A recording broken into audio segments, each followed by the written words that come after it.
Merci de nous préférer sur Bénin Business 24. Bienvenue au 12h45. Édition des chips de banane, encore appelés ahayoué. Ils sont très connus des Béninois qui en consomment sous diverses formes. Mais d'où viennent ces chips et comment les prépare-t-on? C'est à suivre dans cette édition. Et puis hier, on célébrait les musées, ces plateformes d'échange culturel dont la préservation est un atout de développement touristique. Un gestionnaire de patrimoine nous en parle. Enfin, retour sur le salon des banquiers des petites et moyennes entreprises de l'UEMOA. Cette rencontre d'échange qui vise à stimuler la croissance économique dans l'espace UEMOA.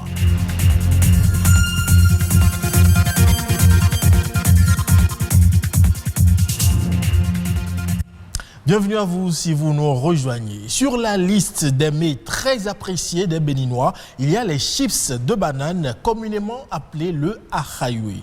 De délicieuses tranches de banane coupées en de petits morceaux et qui ensuite sont frites et vendues sous forme de boules. Les Béninois en consomment souvent sans jamais se poser la question sur son origine.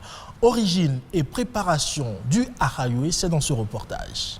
Communément appelé ahayoué, ce produit alimentaire fait à base de banane plantain est souvent consommé comme amuse-bouche, goûter ou même comme un accompagnateur du petit déjeuner.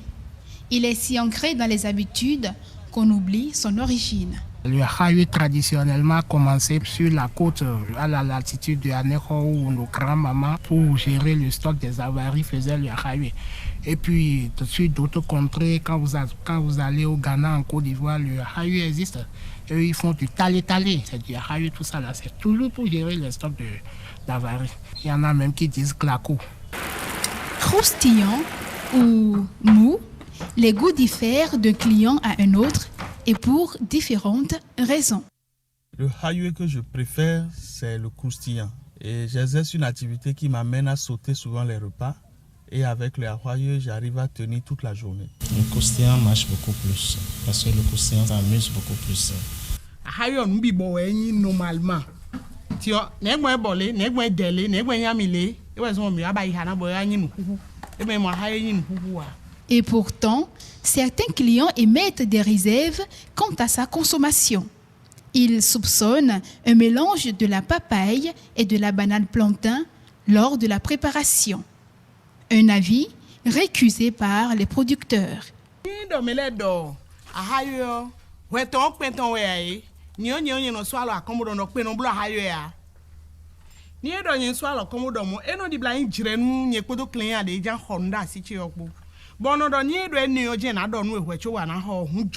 n'y a pas d'injonction, il n'y a rien. Il y a des rumeurs qui courent que le ahayoué, c'est de la banane, c'est quoi? C'est de la papaye coupée, puis on ajoute du sucre, bien. Il y a des menteurs qui le font. Il ne m'est jamais arrivé de constater autre chose que de la banane. Donc, je m'inscris en faux contre cette assertion-là. Le ahayoué est classé de nos jours dans la catégorie des chips. Qu'il soit commercialisé de façon traditionnelle ou moderne, le ahayoué reste et demeure un mets dont nombre de Béninois se délectent. Et puis hier, 14 novembre, on célébrait la journée internationale des musées. Une journée qui met l'accent sur le rôle de ces plateformes au sein de la communauté. Et si les musées constituent un important moyen d'échange culturel, leur préservation est aujourd'hui un enjeu majeur du développement du tourisme. C'est ce que nous dit ce gestionnaire de patrimoine dans cette interview. Aujourd'hui au Bénin, quand nous faisons le point, nous avons deux types de musées. Il y a les musées privés, donc mis en place par des personnes physiques simples, citoyens béninois ou étrangers. Et nous avons des musées publics, donc mis en place par l'État. Sur toute l'étendue du territoire national, d'une proportionnalité qui varie selon les communautés ou les localités. Et nous avons des musées au sud comme au nord, et environ une trentaine. Deux actions à faire. La première, c'est de renforcer les ressources humaines, enfin le personnel qui s'occupe de la gestion des musées. Première chose. Et ça, c'est propre ou interne au musée. en tant qu'institution. Et quand on dit renforcer, c'est de recruter, de renforcer la capacité de ceux qui travaillent déjà sur le terrain en termes de médiation culturelle, en termes de conservation culturelle, en termes de création et d'innovation en matière de protection et de conservation et de diffusion des objets culturels. Mais il y a une action externe à faire. Ça consiste à travailler sur la conscience des citoyens béninois à consommer et aller vers le musée. C'est vrai, il y a un lien entre les deux actions parce que c'est lorsque les musées sont bien gérés et bien conservés et bien ouverts au public avec des services de bonne qualité que ça va attirer les visiteurs. Et puis, il y a quelques jours, Cotonou a abrité la 6e édition du Salon des banques et des petites et moyennes entreprises. Une rencontre qui a été mise sous le thème « Commerce intracommunautaire et compétitivité des PME dans l'espace UEMOA dans un contexte de crise sécuritaire et sanitaire ». Retour sur cet événement qui a réuni les PME ainsi que les institutions bancaires. Une plateforme annuelle et tournante pour permettre aux petites et moyennes entreprises de l'espace UEMOA de passer en revue leurs difficultés. Difficultés liées à la gouvernance, à l'accès au financement et au marché.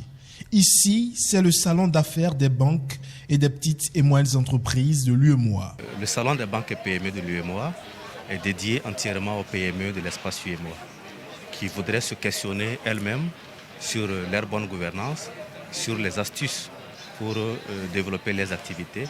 Mais pour cette année particulièrement, c'est pour développer le commerce intracommunautaire et aussi chercher à être compétitif. Et ce salon vise effectivement à discuter sur les mécanismes de financement inclusif, aussi bien pour l'agriculture familiale, pour l'agriculture, l'agrobusiness, mais aussi quel financement pour l'entrepreneuriat social. Et nous allons également parler des dispositifs communautaire pour accompagner les PME. Ce cadre d'échange, de mutualisation et de réseautage entre les PME et les institutions bancaires entend donc stimuler la performance et la croissance afin de contribuer à la création d'emplois. Donc c'est une rencontre entre les PME et l'ensemble de leurs partenaires, dont les banques et les autres structures d'accompagnement, les SFD et éventuellement même les États, parce que le rôle du salon, c'est d'apporter aussi des réponses aux questions que nos gouvernements se posent sur comment accompagner les PME de notre espace UEMOA. Et vous savez que nous sommes dans un contexte de crise sécuritaire et sanitaire et les PME peuvent apporter des solutions aussi bien aux États mais aux institutions communautaires. Face à la Covid-19, le commerce intracommunautaire apparaît comme une solution pour la compétitivité des PME. Il faut noter qu'aujourd'hui, l'Afrique a tous les atouts pour se développer. Mais malheureusement, nous avons constaté que le développement et la coopération entre les PME du Sud, elle se fait difficilement. Et nous pensons que ce salon peut stimuler ce développement intracommunautaire et amener une PME de notre pays à développer ses relations avec d'autres.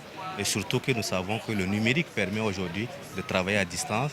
Nous pensons que ça peut permettre aux PME de partager les bonnes pratiques, mais aussi de saisir les opportunités de coopération sud-sud.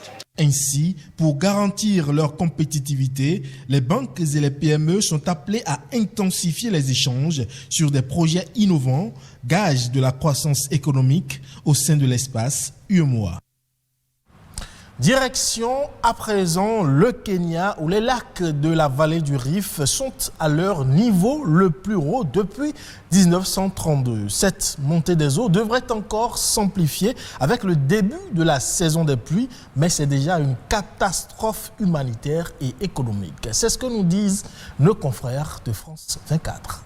Il ne reste presque plus rien de cet hôtel, submergé en quelques mois. David se souvient des journées qu'il a passées à travailler ici. Now, this was the swimming pool was just here. There was a small bar there, and the resting places for sitting. And this was a club, the disco. À cause du changement climatique, certaines régions ont reçu des précipitations 4 fois supérieures à la moyenne depuis janvier. La déforestation le long des rivières empêchant la rétention d'eau, leur débit a augmenté, venant faire déborder les lacs de la vallée du Rift. Un phénomène qui serait aggravé par les mouvements des plaques tectoniques. We have never seen such a thing. Since we are talking of 30 to 40 years, we have never seen such a thing. Dans toute la région, des dizaines de milliers de personnes ont été déplacées. Les habitants l'avaient oublié, mais au début du XXe siècle, l'eau du lac était déjà montée aussi haut. Pour l'association de défense des riverains, le gouvernement n'aurait pas dû autoriser les constructions. The lake level records have shown us we've been here a number of times. Every time the lake rises, people have to be displaced and the government has to come in and try to give some humanitarian aid and support. But that is not sustainable. L'agence gouvernementale chargée de l'environnement affirme chercher des solutions.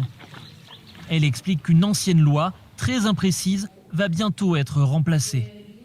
For lakes, such as Lake Naivasha, you are not allowed to put up any structure or to do any development activity within a distance of 30 meters from the highest recorded water level of the lake.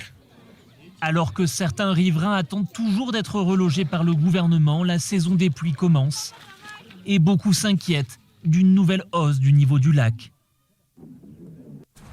Et c'est tout pour ce 12h45 que j'ai pris plaisir à vous présenter. Merci pour votre aimable attention. Vous pouvez suivre cette édition sur le site de l'ORTB, www.ortb.bj. Portez-vous bien et à la prochaine.